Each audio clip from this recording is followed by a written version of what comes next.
Iran মহাশক্তি, পাকিস্তান মহাশক্তি, তুরস্ক মহাশক্তি, তা আমরা তো মহাশক্তি হইতে পারি। অসুবিধার কোথায়?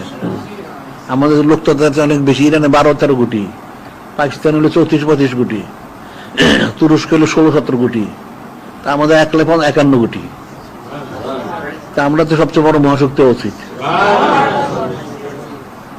ইরানে মাটির তলার একটা দেশ বানায় ফেলাইছে, এই যে গাজাবাসীরা তারা করে ফেলাইছে, তা আমাদের দেশ তো করা হইতে পারে। অসুবিধার কোথায়?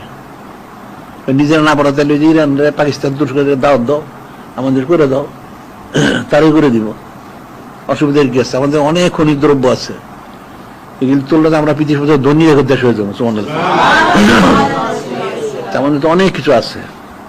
এখন আমাদের দেশের লোকগুলো মূর্খ আর হইলো জালেম আর চোর, যার জন্য এই দেশে উন্নতি হয় না। নাউজুবিল্লাহ। যদি আকল বুদ্ধি কিছু থাকতো আর চোর যদি না হইতো তাহলে তো অনেক কিছু করা যায়। সমস্ত দেশটা করতে তারা, আর কাফের ট্যাগ লাগাবে কেন?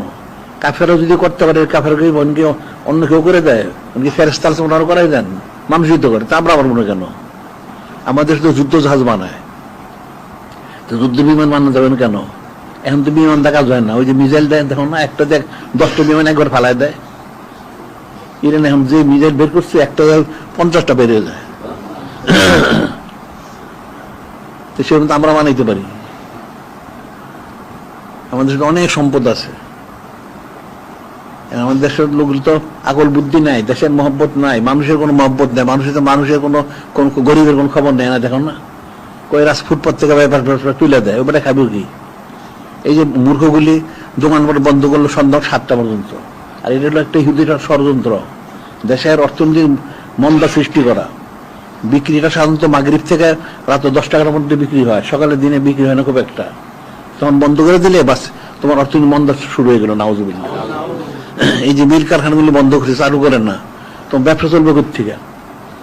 তোমার মাল আমদানি রপ্তানি তোমার ব্যবসা হবে, আমদানি রপ্তানির ব্যবসা হবে কোথেকে?